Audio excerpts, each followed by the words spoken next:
thank you all for coming. I love working with each and every one of you. I hate meetings, so we do this about twice a year, mid-year and year-end, because I think most meetings are a waste of time. So we're going to try really hard to make this really meaningful and the type of meeting you get excited to come to twice a year and meet each other, get to know each other better as the team changes, and all those sorts of things. So our lineup is going to be Tim Milam talking about the real estate markets. Brad Hunter is going to chat a little bit about new homes. Adam Slack's going to give us an update on the current state of the mortgage markets. We're going to then stop for a moment and let Caitlin come around and take everybody's lunch order. And then I've got to talk about mindset and personal development and the journey I've been on. And then we'll eat lunch. So hopefully it'll be really fruitful for everybody. And so I'll turn it over to Tim. If he can put his donut down. By the way, first of all, thank you all. By the way, everybody here in this group, all of you are part of this team that builds it, whether you're Seacoast or a mortgage or insurance and all the other things that you all do. It takes everybody working together to make this happen, by the way. You've got a great team, by the way. You've got a great leader, in my opinion, by the way. Mike, as we all know, is pretty busy with lots of different things, or developers such as Nathan and Gordon. I see all these different folks out here, Brad. But thank y'all for what you do. What you do is not easy. It's a difficult business, but it's also a fun business. And I think where this business is heading, I'm very, very optimistic. I was just on a call with our agents, and I'm extremely optimistic about where we're heading in the real estate industry. Many of y'all know Taylor Dean, who used to be our director of new homes, passed away 6 years ago next month. Ted used to say, one of his favorite sayings was, the fear of the unknown.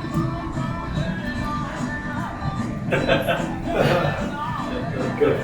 The fear of the unknown is worse than the fear of the known. And so I think we went through this period of time last year where we were in this fear of the unknown. People didn't know how to react to the fact that interest rates, that Adam couldn't do a loan anymore for 2.5% or 3% anymore, nor could anybody else.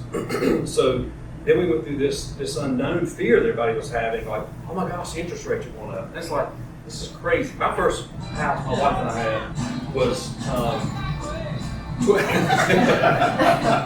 the first interest rate my wife and I had in 1983, we're 60, was 12%.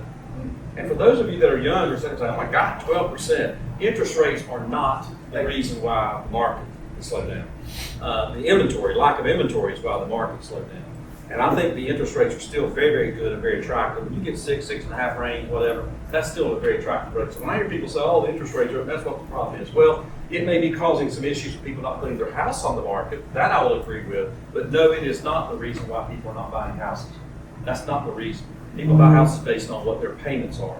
And so I think that's really more important. So I believe that we are through the worst times, I think. And granted, we saw last week where the Fed did not increase rates the first time in, I think, 14 different meetings, which is fabulous. I'm glad they didn't. But at the same time, we can't get hung up in what the world's doing. And I've said this for years. I've been in business for 31 years. We've had great presidents and not great presidents. And I'm not going to get into politics today. Don't step on anybody's toes. But here's what I will say. What they do does not affect me, really, in all fairness. What we do affects ourselves.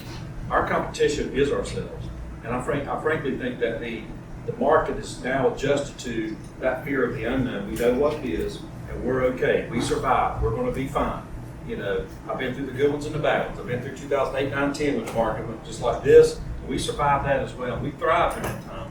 I think we've done the same thing this year. We already closed over 3,000 closings and over 1 billion, 132 million through the end of May. So we're well on pace to hit well over 2 billion again this year in sales, probably 2.5 range, so I think maybe 375. So it's incredible what's really happening. And so you are a big, big part of that, by the way. Your sales are up this year with having a co-partner who's no longer with you. I was looking at your numbers this weekend, and you're still up with a co-partner who's no longer here, and your sales are up. I think that's pretty daggone good, by the way. I think you should be very proud of that. You've got a great leader doing that. But where do I see the market going? Maybe Adam can give us some advice on the rates. I keep hearing everybody say rates are going to be, I think they're going to be 3 at the end of the year. I'll tell you, Adam, something like that. But I think that he's done a great job with y'all. So I think, the fact what I'm trying to say is I think that we're through the worst, I believe. And even if it gets a little bit worse, it's okay. It is okay. We are so blessed to live in southeastern North Carolina. And all of my friends, I'm in a group called the Mob Group, which is multi-office broker. We don't take your legs out or anything. Well, we could, but it's the top companies in Coldwell Banker. We're the top company in Coldwell Banker last year. We did over 20,000 closes. We're the number one Coldwell Banker company with all of our regions, by the way, last year and the year before that as well. So when people say to me, from those other groups, they'll say, my gosh, everybody wants to leave and come to your market. Well, yeah, that's great. You just list them and we'll sell them a house down there, right? We're happy to do that, by the way. People want to be where we are. And I think sometimes we lose sight of how lucky we really are. When I say lucky, I don't know, maybe we create our luck. We all made a decision to live here, maybe we grew up here, we moved here, whatever the case may be. It was easy for me to move from Charleston, West Virginia to here, by the way, I want you to know. I just brought Vicki with me, and she's not my sister, my cousin, but Mike says it. But I'm just going to say that living here, we are in a beautiful, beautiful area, and I think we need to take advantage of it. And the values here today in southeastern North Carolina are still very, very attractive to everywhere else in the country, in my personal opinion, particularly along the water and the coast. They are just absolutely great values. So I'm very optimistic where we're going. I think y'all are doing a fantastic job. I appreciate what you're all doing. And I think it's just hey, this is a team that is rocking and rolling. There were 3 teams last year that our company did over 100 million. This is one of the 3. This is one of the 3. And I might add that the other teams have more people. So when you take a parade of production per team, y'all really kicked butt. Y'all really did. So, when you've got 25 people on your team, hitting 100 million is something that should happen, right? You didn't have 25 people on your team, and y'all still hit 100 million. And so it's about quality, not necessarily about quantity. One thing I would commend Mike for, by the way, he is a big cheerleader for you all. I talk to him practically every day, by the way. He's like that proverbial gnat that won't go away. He's a dear friend, has been a dear friend for many, many years, but he and I talk at least 5 or 6 days a week. We're on the phone with each other. He's a big cheerleader for each and every one of y'all who understands the value of who you are. And I think Mike and I have the same feeling. We work for you. He gets up here later and says, y'all work for him, I want to knock him out. But he talks about what you all do and brags about what you all do. And when I get a phone call from Mike, just bragging about Jen a week or so ago, he's just really stepping up and doing a lot of great things. And I could just go on and on and on. In other words, many of you all, he just pick up the phone and call, the things you're doing that are very successful and very helpful. So it's good to have somebody that recognizes that, because some team captains in our company, as fast as I hate to say it, take things for granted and don't actually push or encourage, maybe is a better word, their people to rise above all these challenges everybody else is whining about was problem. Right? Mike doesn't see it that way. This guy's fearless. Nathan is fearless. Nathan is one of the most optimistic people I've ever met in my life. And with Nathan will lead you down a path that you might think, wow, really? And it happens because he's optimistic and he makes things happen. Mike is a lot like Nathan. He leads you down that path where we're going and leads you there, and all you got to do is continue to do what you're doing and continue to do it. So y'all are great, by the way. Thank you. Mike, I don't know if this is what you want me to say, but I'm going to say this, by the way. I don't really care. I know we're doing more business than numbers 2, 3, and 4 companies combined. And I said to our agents lately, if you don't take our color sold chart into a listing presentation on a general brokerage house, because we are doing more sales than numbers 2, 3, 4 companies combined. All of them. Add them all up, we're doing more. And they're great companies. We don't talk bad about anybody else's company, right? We just do what we do. They're great companies. But that right there in itself is a huge listing tool. Because if I'm coming to list your house tonight, I want you to know, by the way, our company sells more than everybody else. Combined. That's a huge statement. And we're blessed to be that way, and I am blessed to have you on my team and at Seacoast and my family. I consider y'all family, by the way. We got a lot to be thankful for. So thank y'all for what you do. And Mike, thanks for inviting me, by the way. Absolutely, thank you. Our numbers as a team, since he gave the totals, we just hit 35 million and 70 families helped this year already relative to our production, and that's not big land closings or anything else. That's residential production, which excites me in the way that I like to do business, and I'll talk a little bit more about that. And I know, Tim, you always say that you, all your agents are the best of the best, but you finally get to hang out with the best of the best of the best in this room. Brad Hunter, our new home sales director, has a few things to say. Good morning. Thank you guys for having me. Thank you, Mike, and thank you to everybody, the vendor partners, Nathan, the developers. We appreciate everybody. It's certainly a collaborative team effort, and what a good year that it's been already. I want to share a couple of numbers about kind of where the new home numbers are, where we see, what the trends are.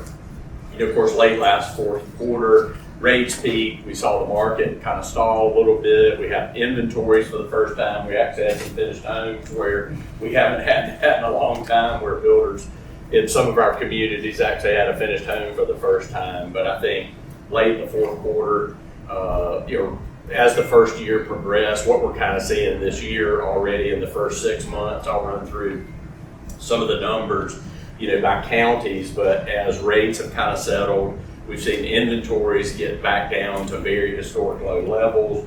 We've seen numbers probably that we've never seen, lower inventories in some of the marketplaces. So I want to run through, these are total year-to-date new home closed numbers. This does not include the end through June, but where we're trending. So in 2022, we did 4,257 total new homes closed.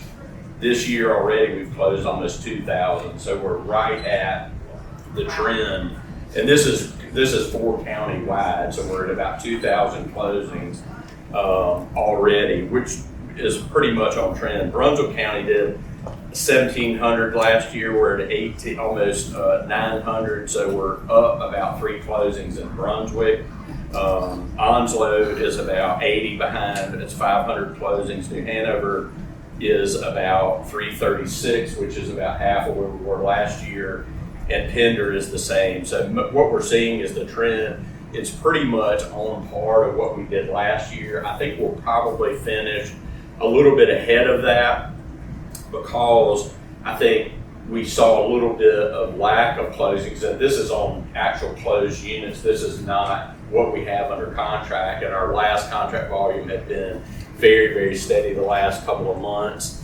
So I think we'll continue to see that. Coldwell Banker year to date, 801 closed sides, which is on trend to where we were. We're about at that halfway mark. Listing sides, we're at 23%. So Coldwell Banker, of the market of all the closed, we're representing 23% of all list sides, and we were right at that number last year. Buy sides, Coldwell Banker represents 18% of all new homes closed on the market wide. So we continue to be, typically we're about 18 to 20, so we're on trend to achieve those numbers again. A couple of other interesting stats I'll go through real quick. The counties, what's interesting, typically 80% of the homes are resales in most of the markets. 20% are new homes. Right now in Brunswick County, 37%, this is trailing 12-month closings, are new homes. So almost 40% of the market is new homes right now. So it's double what we typically see in most of the markets, and only 63% are resales. The other interesting, Brunswick are running about 3.1 months of inventory, where resales are 1.9. So you hear a lot of that in the news, where the trend is the resales people aren't putting homes on the market, and it's proven out in the data, because basically resales, people are in lower interest rates, they're not putting home on the market. Fortunately, we're able to provide more of the resale, or more of the new home inventory, and push that to the market. And that's kind of the trend we're seeing. Pender is right at 40%, 60% resale. And let's see, New Hanover, interesting, is 80-20. We just don't have the land opportunity. The land is shrinking in New Hanover County. That's more of a typical trend right now. And then Onslow is about an 80-20. Pending sales have been tracking for the first time, like the first part of or April, we started seeing some positive territory instead of negative week-to-week contracts. And I think our contracts the last 2 to 3 weeks have been very, very strong company-wide. So I think we're seeing the latter part of the year that's going to line up and be very, very strong. A couple of other things, some of the other headwinds we see, obviously bureaucracy with putting lots on the ground. I know Nathan was talking to him the other day, the delays in getting lots on the ground is a challenge, with low inventories, but we see very consistent market sales. It's not the peak and valleys, that we've kind of been through. So, the conclusion is great, low inventory, resales are going to be down. I think it's aligning for all our price points. The other interesting thing is price points over 500 and obviously Hanover's about 530. Brunswick is over 500 on an average single family home price, and Pender is as well. So phenomenal. Those are single family numbers, but just incredible where we are today in as far as values, and don't really see that trending anywhere. Obviously, lot development cost is high, land cost is high, but we're very fortunate the demand continues to be super high, and we're seeing that show up in the numbers. So anyway, that's a quick overview. Thank you guys again, and Mike, for the team and all you're doing, and we're excited about where we're heading and moving forward. So Can I make a comment about the contracts? Last week we get an email every week, Brad and our managers do, how many contracts we did this week versus the same number of weeks last year, 1 through 52. So last week we did 232 contracts for over 80 million. It's one of our best weeks we've seen probably for 2 or 3 months. I think it's one real big time, I think, by the way. But when I hear national news media, which we all really shouldn't listen to it, by the way, frankly. But when I hear them get on there and talk about, well, contracts are down, and I just want to shoot through the TV, right? I mean, we have got to quit letting the media tell us what's going on in our market, and real estate is local. It is not national. It is local. Always has been. I think always will be. So we are in a very good position right now. Yeah, that's right. If you look at a lot of these, like Zonda is a big national. I watch some of their local Zoom calls and things like that. You see the regionally stuff, of course. Florida, I think in permits, North Carolina was only 3rd behind Florida and Texas. And so in national, in permits around the country, so I mean, obviously you hear a lot of there, everybody's coming here from all these different places. And one of the places we see, Colorado, California is a big one. And I know y'all see it in the communities because as I ride through, I say, where are these people coming from? Places that we've never heard before. I mean, it's really interesting in big numbers. And so I think, I'm big on the numbers and the data and track it. We see it, you hear it on the ground. You see the numbers proving out that the people, where they're coming from in different places, work from home. Obviously the cost of living, the people want to get out of the cities and come here. So there's a lot of truth to that, and I think that's actually head on. But Mike, tell me one more comment because he brought up some stuff. Is politically, I'm shocked. Politically, we've got to stay involved, by the way. So a lot of y'all may not know this, and some of you do. I've been heavily involved with BASE, which is Alliance for Sound Economy, home builders and all that. Nathan and I and some others, a few years ago, we had to go against, we had to get the attorney, Nathan, we got him in again down in Brunswick County, where we hired an attorney. In some of these counties, like Brunswick County now is trying to take the impact fees from like $8,000 to $20,000. And so I know Nathan, you and I and 2 or 3 others, I think a few years ago, we had to hire this guy and he did a great job to combat that. When you hear these politicians get in there and say, well, we've got to get the developers to pay for these, developers pay for these infrastructure costs. We all know that the builder or the developer has to pass that cost on to the consumer. They're not saying that. You have to. The margins are like this for builders and developers, right? Really, really slim. And their costs are going through the roof. So we really got to realize when the elections come up, reach out to us and talk to Mike, me, and everybody else, Brad. Who are the politicians that are trying to help us get things done versus who are up there lip syncing and telling people what they want to hear, but not backing it up? Because we bring in potential county commissioners and interview them in the board office, home builder board office. We want to know what they're saying, what they're going to do privately, and that's how we make decisions on who we want to support, whether it be political. I'll spend $40,000 or $50,000 every election because I feel like you got to get the right people elected who will just be fair-minded, not total growth. I'm not saying that, but just people who will understand and reason and do things and keep. There's a lot of people in our market who moved here and want nobody else to be here. They want the bridge taken up and they're done. Don't let anybody else build anything else. I'm sorry, that's not the way we should, that's not the way we run our businesses. Yeah, thanks to Base and HVA. If you're not involved, please get involved because it matters, and get involved in all that stuff. I mean, we've got water issues in Pinder County. There's a big movement in Scotts Hill. There's a group. There was an article the other day about big pushback for all the Sidbury Road. The Scotts Hill org is raising Cain about a lot of stuff, and of course we've got water restrictions. You've got the Brunswick County impact fees. I mean, there's just a lot going on. Just as much as there's good things, there's a lot of things and challenges that we've got to work through, and those issues are key to get involved in a lot of that. I know a lot of people are, so that's been super helpful. But anyway, thank you guys. So I'll introduce Adam Slack and get kind of a mortgage update. But I had a conversation with Adam. We talked a lot about business and the markets. And one of the things that I, as many of you know, don't want to use the term high interest rates. And the reason for that is, one, you're putting that in the consumer's mind. Two, I started the mortgage business in 1996. I was actually the preferred lender for Nathan Sanders Building Company when he was building back then. And I never thought I was going to get busier when 30-year fixed rates finally went below 8. 7 3/4, I never thought I was going to be busier because the payment was. And that really, going to what Tim said, it's about payment, not interest rate. The baby boomers are taking the millennials over as the #1 home buying segment in the country now. Again, at about 60 to 65% of baby boomers own a house free and clear. Higher interest rates are a positive because their savings is finally yielding them something other than 0.5%.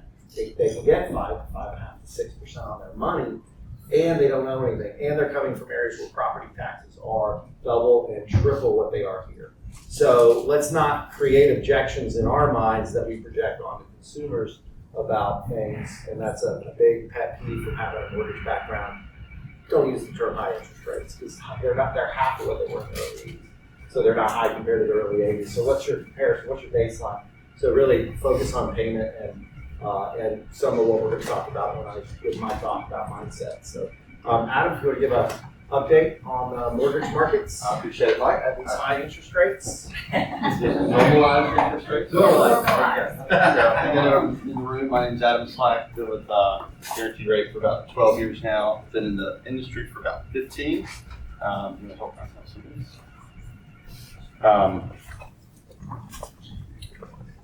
And I think, you guys hit the nail on the head. Everything you said really just took the words out of my mouth. Just the area in general. What's that? Okay. Yesterday was Father's Day, and I was kind of on the fence of giving a personal story, but yesterday was probably the best Father's Day I've had because my dad had the best Father's Day he had.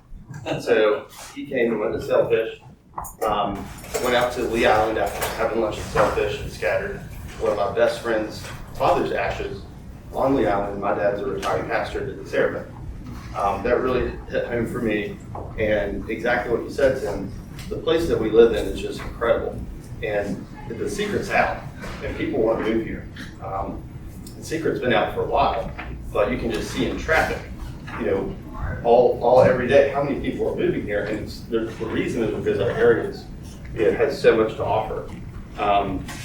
And that's really my why in the mortgage business is home ownership, just like Mike's is, and being able to help people that are moving here from other places.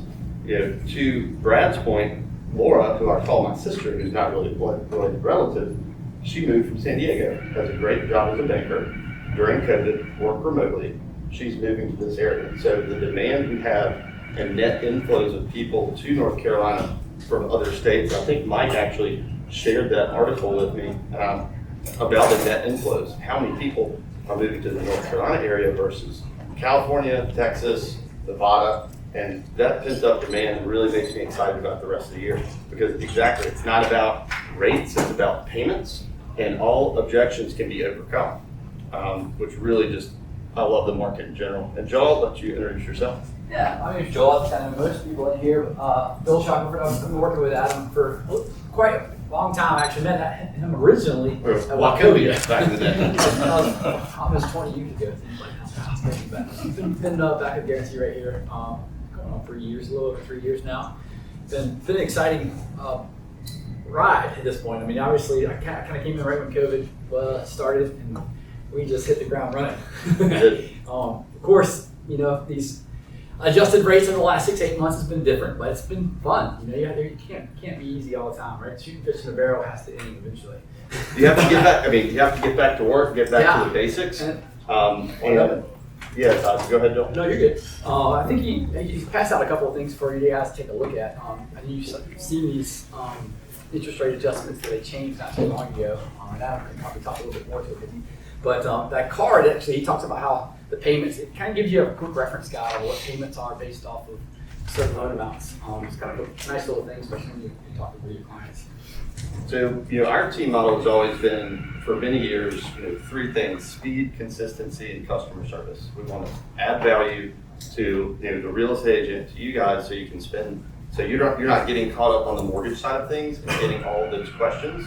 But you have some, you know, general reference materials for those payments, because again, it's based on payments.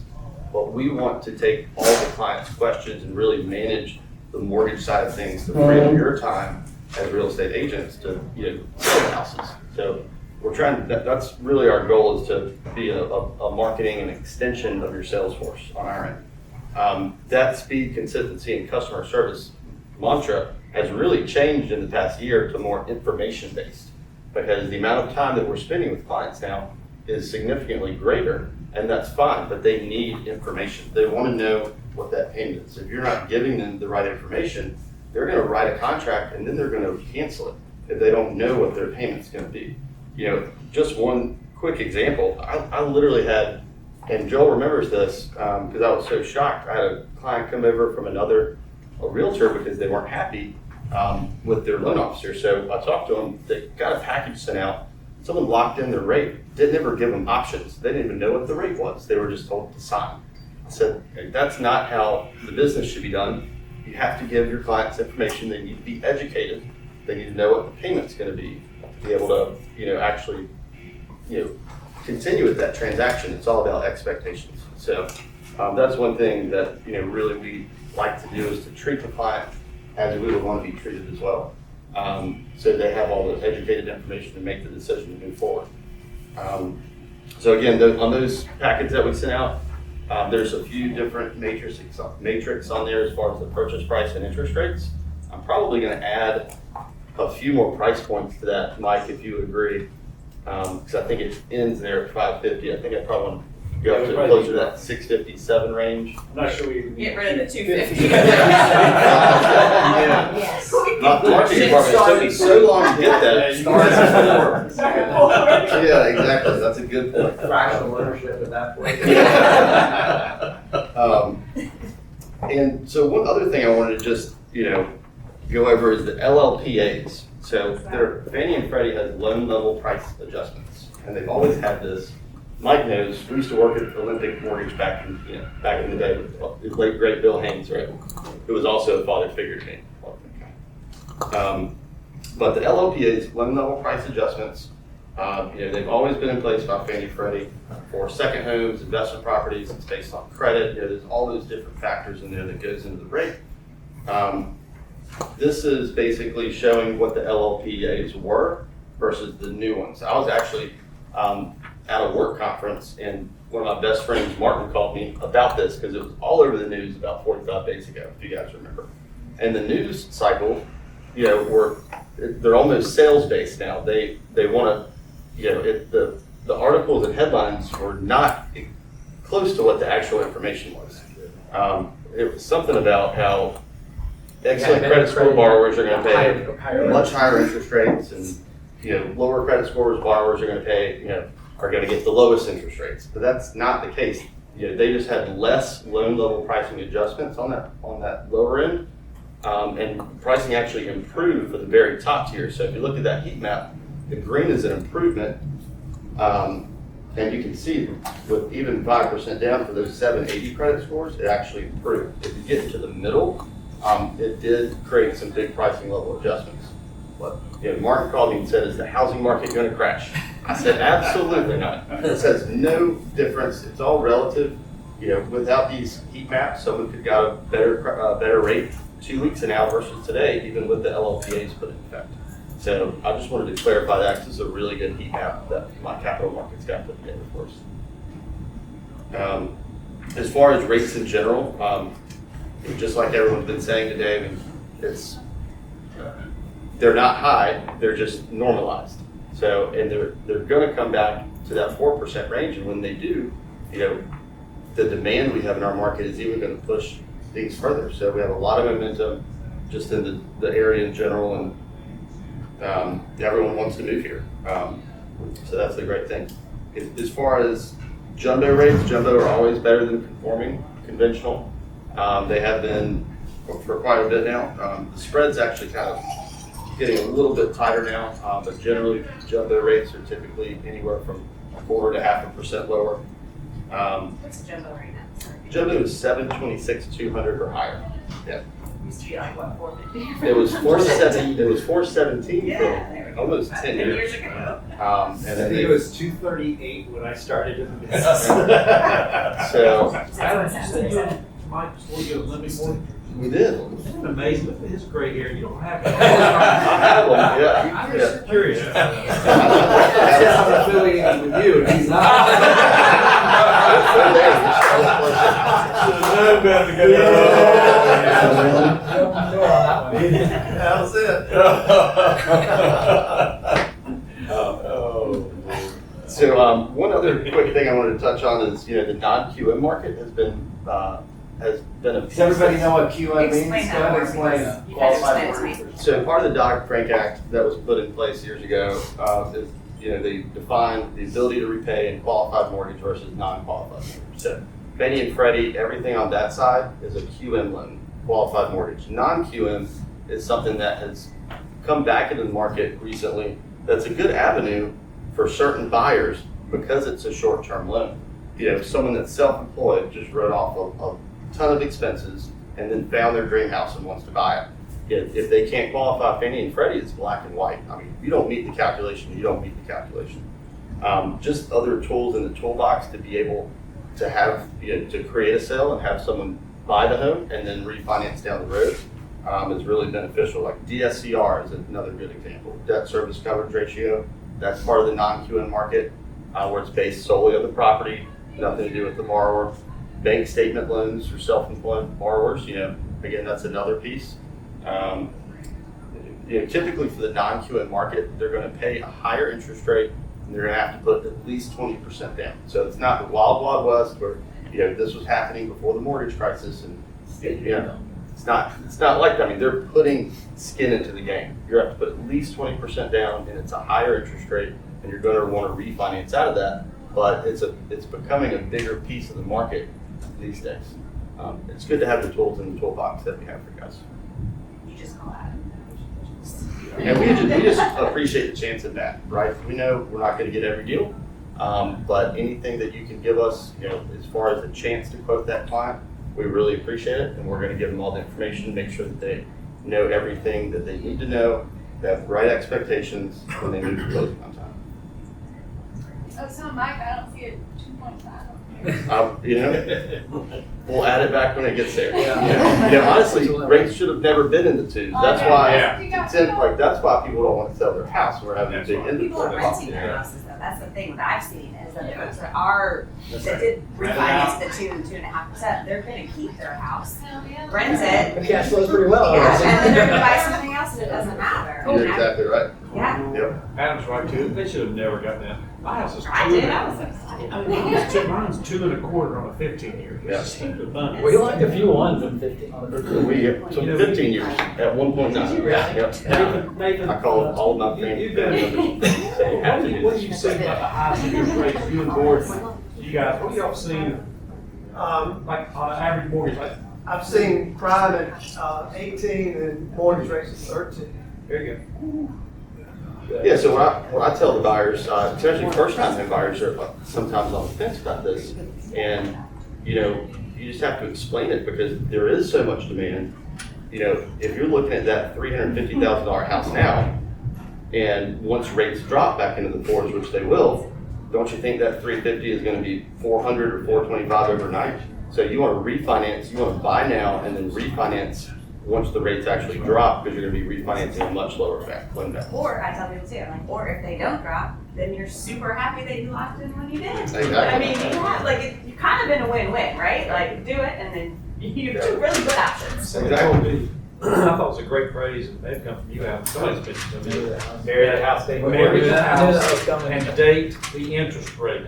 I'm not that creative, but yeah. I'm gonna pass it along. Make sure you say date the interest rate. Say date the rate, it sounds too bad. But it makes a lot of sense. It's very applicable still. Yeah. And I would agree with you. I think that as far as, again, rates aren't high, they're normalized, still lower than where they have been in the past. But as far as going forward, I think we're 95% into the Fed funds rate increases. They did just pause. They said they may do another increase or two, but I think that's already kind of baked into where mortgage rates are. So I don't see, much room to the upside at this point. And then they'll hold at the target rate for 6 months to a year, and then start the cutting process again. So eventually, rates will be back into the fours. So we've got a lot of room to run here in our area. Thank you, guys. Appreciate it, guys. Appreciate it.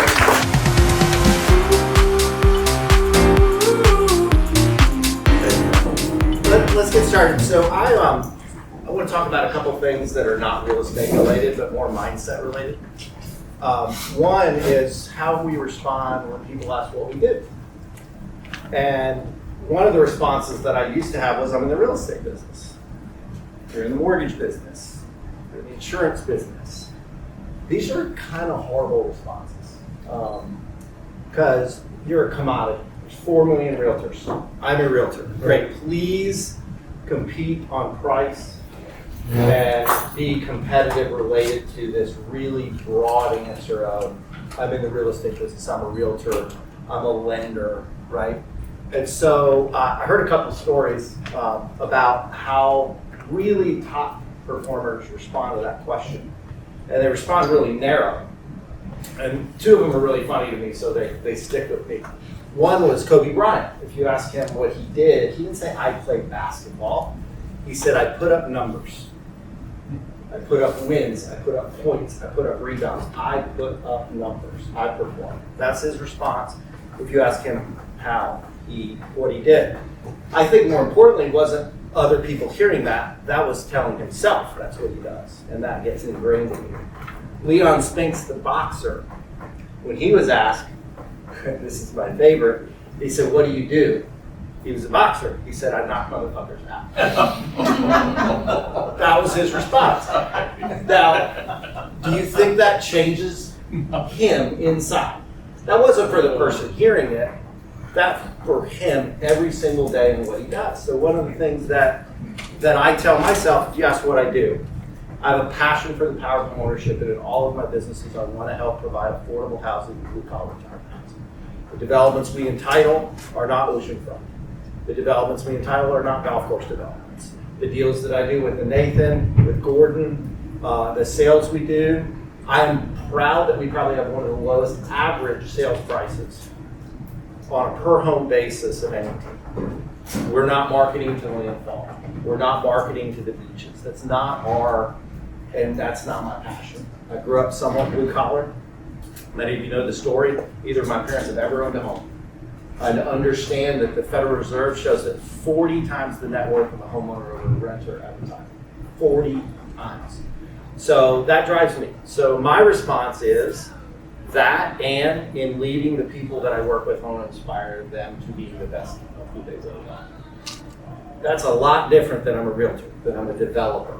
So I would challenge each of you to really think about your passions, and when you respond to that, how do you respond? Because how you respond to other people, that's the inner voice telling you what you do every single day, and it makes a difference how you answer that question. A lot. It makes a whole lot of a difference in how you answer that question. That led me, I was about 12 years old when I really went on a personal development journey. I was having a conversation with my grandfather, and I was talking about going to college. And I grew up in a, what I would call poverty and poor mindset family, right? Nothing ever went well. Everybody was broke, everybody smoked, nobody ever went to a gym. And they lived paycheck to paycheck, and they were wonderful people. I'm not taking anything away. I was about 12 years old, my grandfather said to me, why would you ever go to college? What do you mean? I was confused by this, because a lot of my friend group, and this is the value of friends, right? This is the value of the family you pick as opposed to the family you were born into. But I said that to him, he said, why would you ever do that? He said, I get you a job at the plant sweeping floors for $20 an hour, the union will protect you, they can never fire you. And this is what he said that changed my life at 12 years old or so. He said, I can spit in my boss's face, and he can't fire me. I slept in the golf cart at the plant last night, and I something in me clicked and said, I want to learn how to fire all you people in the company. I did. And at that moment, something changed in me. I said, I love all of you, and I want to be nothing like any of you. And so that led me on a kind of a personal development journey, which is probably the strongest it's ever been today. I started with Think and Grow Rich. Tony Robbins was coming on the scenes about that time. I started with his books and his tapes. If y'all, I will age myself, some of you remember Carlton Sheets, right? Buy money, no money down, real estate cassettes, right? I saved in my jobs, and I had those cassettes. Jenna doesn't know what a cassette is.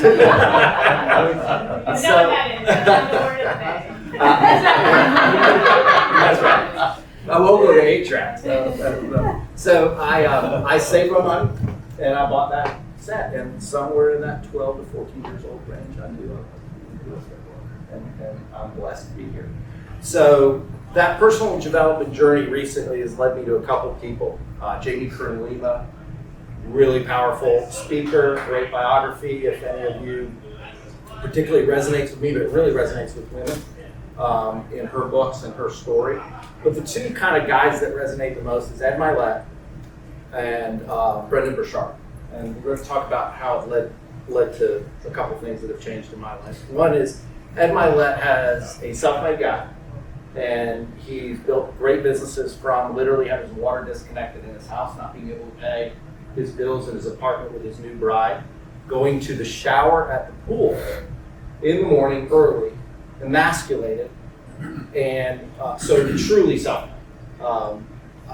And so he had this dream, and the dream said, he tells a story, and TJ and I were at a conference, we got to see him live, it was really great. So he tells the story that he had fallen asleep, went to bed, and woke up in a sweat from a nightmare. He had died, he went to heaven. And he was in heaven, and he's standing there, and he's talking to St. Peter. He's like, well, at least I made it here when I died.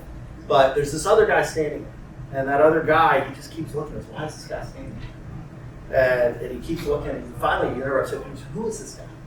St. Peter said, well, that's you, if you were living up to all the God-given potential in you. He says, at that moment, I looked nothing like that. And he woke up from his dream, and he said, I am dedicating the rest of my life to chasing down the man I was meant to be.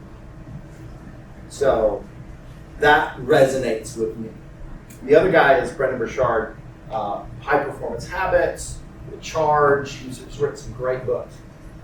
Brendon tells a story, and I'm blessed to go to a VIP ultra coaching session with him and a dinner in LA in August because I believe so much of what he does and espouses. But he was in a car wreck in the Dominican Republic, 19 years old, had been suicidal from a breakup with what he thought love of his life at 19, kind of laughs about it now. But he just went down there to get away from his hometown, to get away from the memories of all of this. And he goes, and they're in a car, horrible car. New road. It was so new, none of the curb signs were up. Him and his buddy go, flip the car. He's standing on the hood of the car, he's bleeding. And I've met the man, I have pictures with him, so it's an authentic story. I think some people are great storytellers and they make some stuff up to kind of pull you in. This is a true and authentic story that I've heard multiple times from him. He said, I was standing there on the hood of the car, and I asked myself a couple questions about my life at this point at 19 years old. He said, have I loved? Have I really loved anybody? Did I live? And did I matter? And at that moment, he's bleeding, he knows he's going to survive, and he said, at that moment, I decided every single day, at the end of the day, I'm going to ask myself, did I live today? Did I love today? Did I matter today? And it's transformed millions of people's lives because he asks himself those questions every day, and he writes books and he gives talks. So really powerful. So that led me to asking 3 questions. So one of the seminars I was in recently, it was his, so challenged us to find our 3 questions, because those 3 questions aren't yours, they're not. Everybody's an individual, but finding those questions you ask yourself about your life every day is really, really powerful. I sign a lot of notes to my daughter and her friends if I'm giving them a book or they're challenged with something, and I'm blessed that they come talk to me. I usually close them with be yourself, everybody else is taken. Especially with teenagers, right? Just be yourself. You don't have to try to be everybody else. So I really got into a study and a thought process and really praying about it and thinking about it. So what should the 3 questions that I ask myself every day be? And this started a little while back. Was I advancing today? Did I advance my life at all today? Was I gift driven? Did I live in the gifts, the things that I know God gave me? If you're not a faithful person, Spirit gave you, randomness gave you, but we all have gifts, right? We all know we have gifts. And did I live in my gifts today? Was I gift driven? And was I inspiring to those who I can today? And I actually have it on my mirror every night. So every morning I brush my teeth. I read those 3 questions, and every night before I go to bed, I read those 3 questions, and I think about those every day. And it's made a really big difference in my life, and I think for some of the people around me. And so one of the common denominators, and I like consuming that. I don't have cable at home. 99% of the time if I'm in the car, I am listening to books. I'm not listening to music. And so I've consumed a lot of personal development material over the years. And I really started thinking recently about what's the common denominator. Male, female, background doesn't matter. Like, what's this common denominator that almost all of them have a message in? And it's meaningful challenges. The most successful people in the world, the happiest people in the world, and I'm not talking just about financial success, family success, relational success, friendship success, parenting success, financial success. Meaningful challenges became this common theme. And so if you're really conscious, the most challenging things in your life are the challenges you give yourself. Unfortunately, where I think most people go is the biggest challenge in their life is whatever was thrown at them, that life threw at them, as opposed to really creating their own challenges.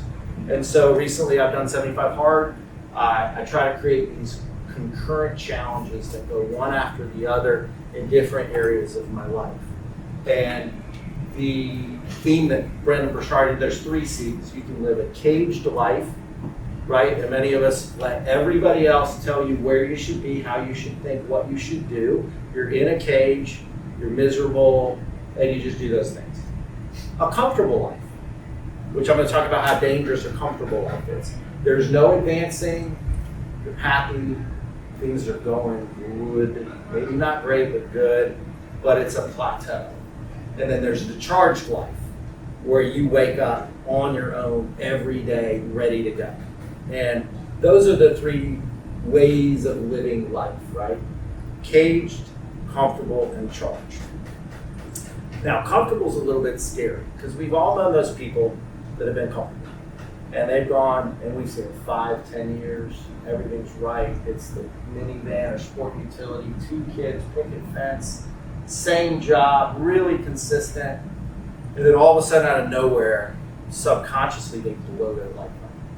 Fair, they make stupid investments. And it's this innate desire for each of us to be advancing. And a lot of the psychology is that happens because we want a feeling of being advanced. And if you go too far in just comfort, you will blow your life up so you can get back, even if it's going down, as opposed to you making a conscious decision, you making meaningful challenges for yourself so you keep feeling that advancement so you never have to drop. And so one of the things I'd love everybody to think about is how can you create some meaningful challenges in your life so that you don't get to the point where life will throw at you some huge pothole, some really big reverse, so you can be excited and live that charged life. Now, I've been to a ton of seminars, and I walk out of a lot of them, and maybe you guys have done this too. You walk out of the seminar, and it's great information. And you leave charged, so to speak, and you're ready to go. And then you pick up your phone, and then you check your email, and 2 weeks later you did absolutely nothing.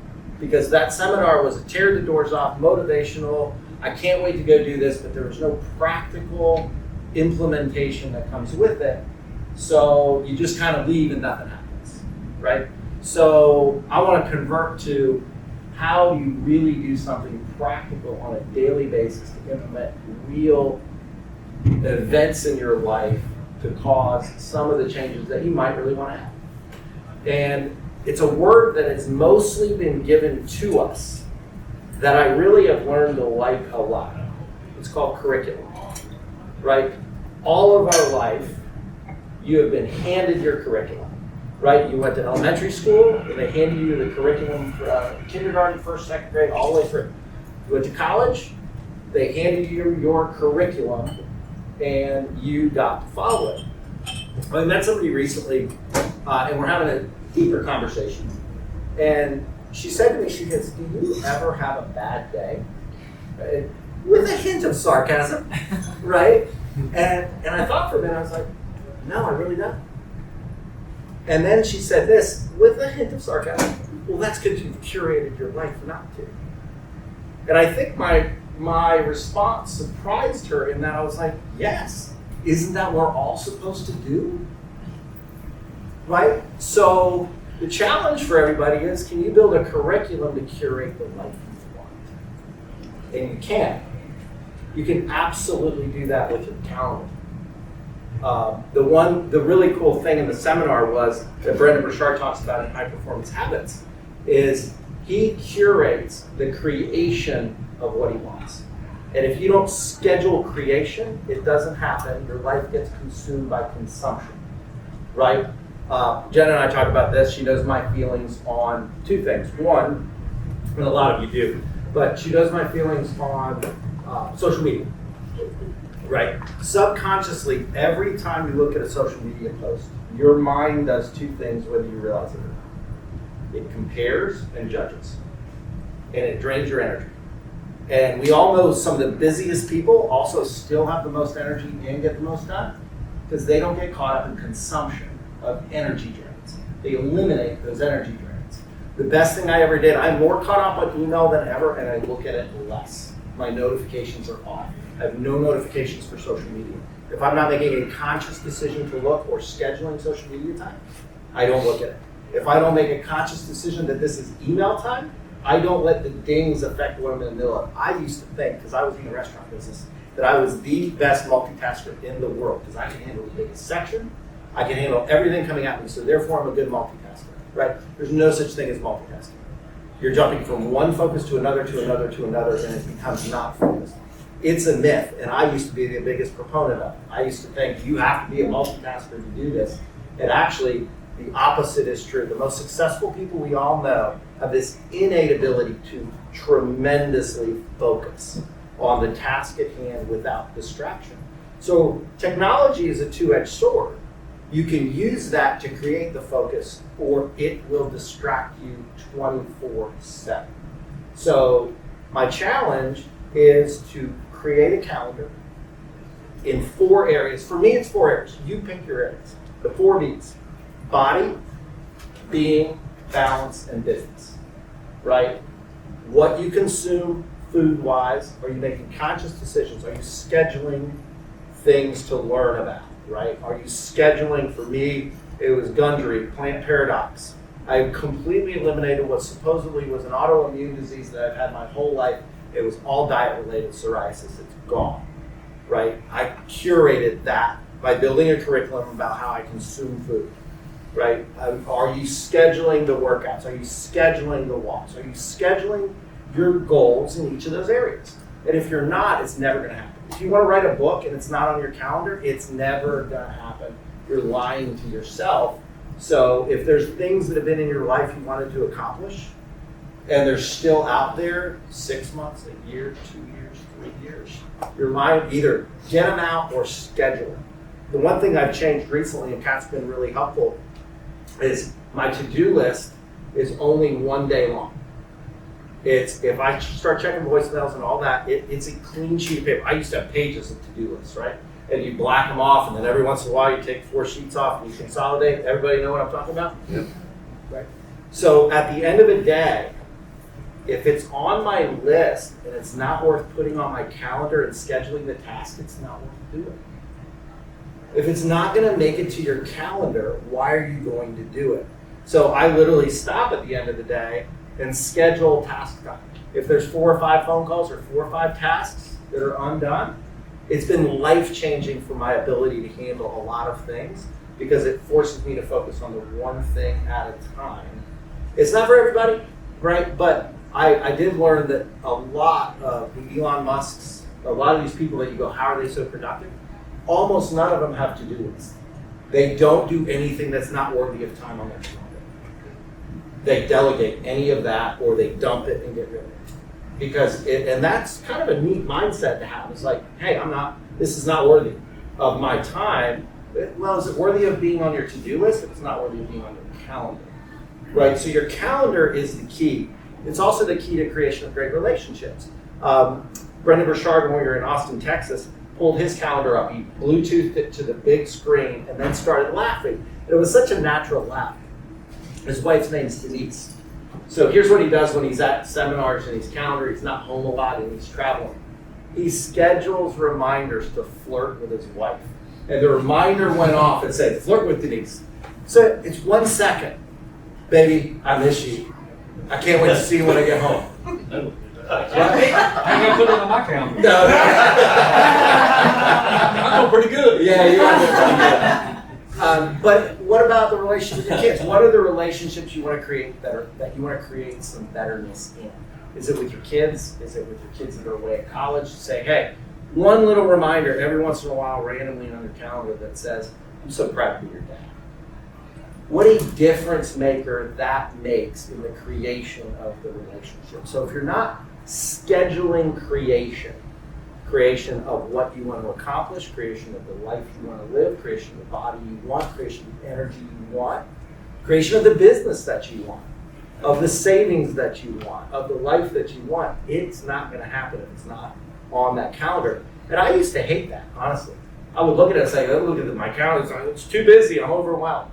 But I would venture to guess, as busy as I am, I have more free time today than I've ever had to be able to go do things that create our future business, things that create a healthy, energetic, fit body, things that create even scheduling. I schedule going to the store. The stores I know have the food that I'm willing to eat. It's on my calendar. And so it's amazing, and I think it was Henry Ford, I believe, that said, he who works all day has little time to make money. Right? If you don't have these gaps to think, if you don't have these things on your calendar for what you want to create, you're going to turn around, and whatever age you are, you're going to think back 10 years ago, how did I waste that day? Right? I have a fundamental belief, I have a definition of anxiety and depression that's non-clinical. Okay? So I understand, for anybody medical in here, don't yell at me. I'm saying non-clinical. But I really believe that anxiety and depression in the bulk of our young people, in the bulk of millennials, is unrealized potential. You literally stand in the mirror that day, in the morning, and go, God, why did I do that again? Why didn't I work out like I said I was going to? I have so much more in me and I keep doing stupid shit.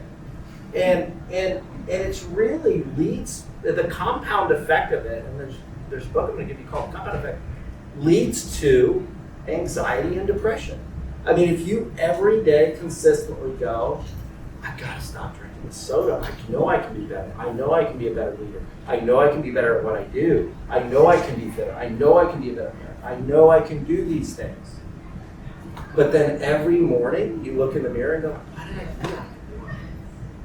That leads to anxiety and depression. So I really believe that's unrealized potential that causes that. When you know you have more in you and you just don't do it.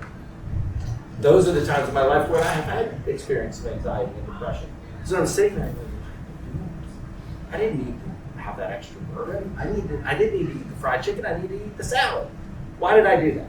And so, so it's really important to build a curriculum, set some goals around those things. Body, being, balance, business, whatever those are for you. If you're at a stage in your life where that's charity, not business, how can I be more of service? I don't need to make money, but can I be of service? We talk about the blue zones. I've read some books on the blue zones, which are the areas around the world that have the highest percent population of 100-year-olds and up. And one of the common denominators is great friend groups, stay active, good diets, and giving. Collectively giving back, being of service, creates this health and longevity. So it's not all about earning the money. Maybe the B is really the C for somebody that says the charity side of things. How can I give more on that side of the equation? So the calendar is key. So there's some challenges that I have for you. One, I'm going to give you guys a couple things. One, if you already have a copy of the book and you want to give it to someone special to you that you think will use it, feel free to do it. High Performance Habits by Brendon Burchard and The Compound Effect by Darren Hardy are sitting over there. So I'd like to give everybody a 60-day challenge to this group. In a little over 60 days, I want to schedule another meeting, voluntary, probably at the Thomas Alexander Room, a round table that'll be more of an open discussion about things. But the compound effect and that are, if you do that for 60 days, you have to read a grand total of 9 pages a day and you get through both of those books. Okay? Only 9 pages a day, and you will tear through, and I suggest you start with the compound effect because it's Is that on cassette?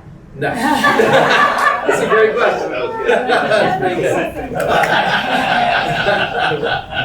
And I'd recommend not audio and actually read them, but if you're more of a, I'm not going to do it. First of all, if you don't have time to read 9 pages a day, you need to look at it on your schedule, right? If you can't budget 9 pages a day, then you probably need these 2 books the most, right? Right. So the challenge is get through those, and then when we break between now and lunch, find a partner in the room, share each other's calendars, right?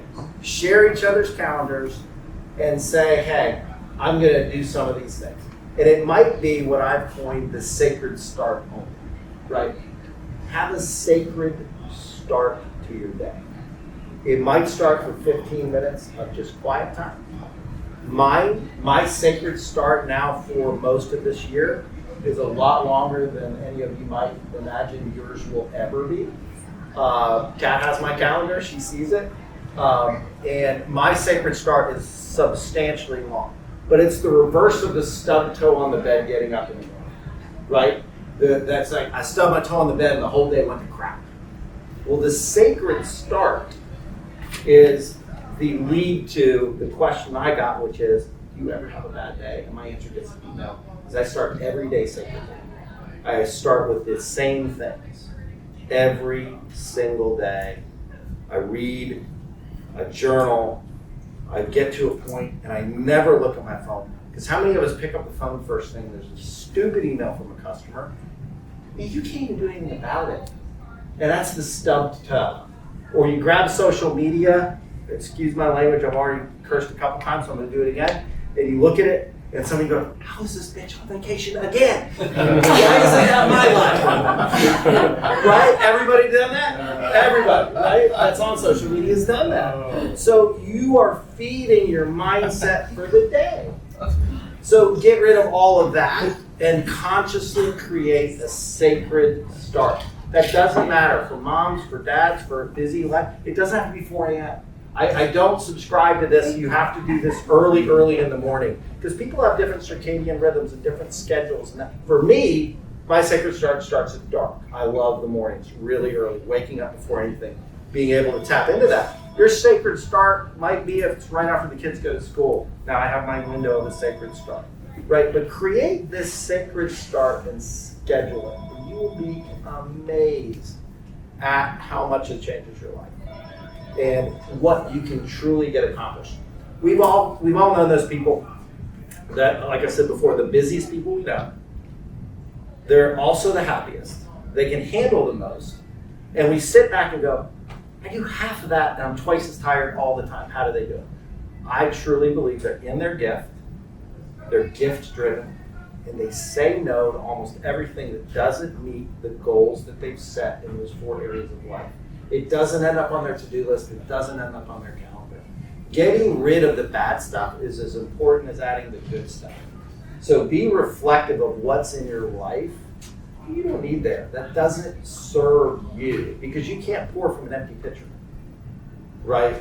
I asked this question. I love my mother, and I'm thankful that that she asked me this question. I told somebody this story, and I'm gonna go back to the seminar. She keeps saying, "Aren't you tired?" I'm like, "No, I'm not tired. Why would I be tired?" And I told that story. And they said, well, that's her way of saying she loves you. Because she can't comprehend the pace that I go at, and I'm energized because I'm in my gift, right? And so the other question is, who's loving you into a lower level? Because usually it's the people in your family that care about you the most. And it's truly a loving statement. You can completely ignore. You can accept the love and not change the behavior. Because nobody in my family understands the pace that I work at in love. Sometimes don't even want to go to bed and can't wait to get up. But I don't let anybody love or lead me into a lower level. And when I do, I stop. And there's many of you in this room that lead and love me into a higher level.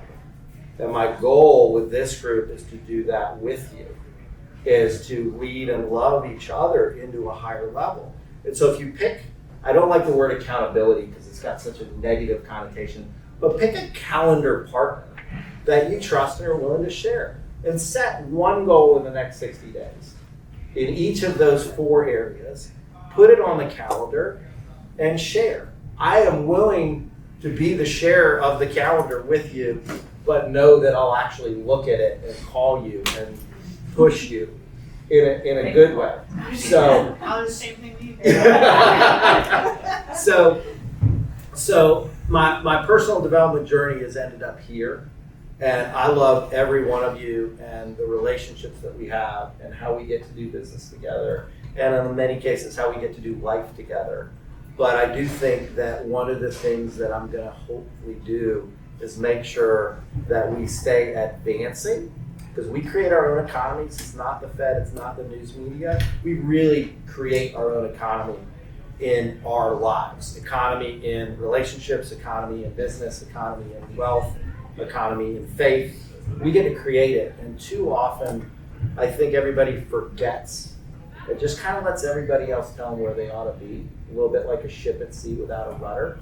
So we're between now and the time the food gets delivered, kind of really think about it. And if you want to pick someone to share calendars with and do that, I think a little over 60 days, the stories that we'll get to hear will be really cool.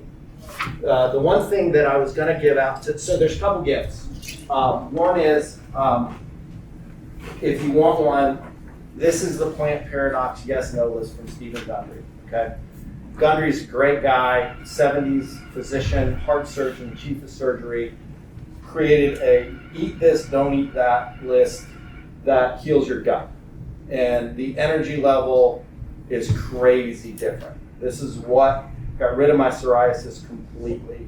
It gets autoimmunity. What's funny, he says, there's no inherited diseases. You just inherited the same crap your family ate. And you eat it, so you have the same stuff, right? The next one is, I've handed this out before, it's my recommended authors and podcast list. If you want a copy of that, then each of you have a copy of High Performance Habits and Compound Effect. Now, the one thing that's not ready that I would challenge everybody on the 60 days, if you're willing to do it, make it part of your sacred start. It rewires your brain, right? It's called a gratitudinal habit. Be gratitude, an attitude of gratitude. I got this from Bob Proctor, who was like the grandfather. He was well into his 80s when he passed away, but he's kind of a grandfather of personal development. But if you'll start every day, and there's a day number and a date, and I'll get these pads to you. The printer broke that has to create these pads at Alpha Graphics. So when Christian went to pick them up this morning, they weren't quite ready. They're going to try to deliver them here if they're ready, but they have to dry. But they're little half-size pads. But what it is 10 things you're grateful for today. Start the day out before you grab your phone and the day gets off track. If you won't read 9 pages a day, don't read 9 pages a day. But if you'll do this, it's life-changing. To do this 60 straight days, I want to hear some stories from y'all about things. But you list 10 things you're grateful for today. It can be repetitive. You don't have to have new, I can't use something I was grateful for yesterday today. No, you can put the same thing down, but what it does for your brain is you start thinking about what you're grateful for instead of the stubbed toe, instead of the bad email, instead of the customer that's a pain in the butt, right? And then it's sit quietly and ask for guidance for 5 minutes. I'll pray, right? For me, I'll pray. But for you, if you're not a Christian, if you're not faithful, if you're a different religion, do that. But stop for 5 minutes and ask for guidance for the day. And then this is the one, send some love to those who bother you. If you'll start every day, now that's 10 minutes. That's not even the time it takes to read 9 pages. Hold on, Why did I start getting a text every day from Mike? Which column are you in, the gratitude or the bother, right? But anyway, if you'll literally think about your sacred start to the day, I think in a little over 60 days we can get together again and have more of a roundtable forum about how you feel and what's changed and what's improved, what you've gotten rid of in your life and carved out that's a weight to you.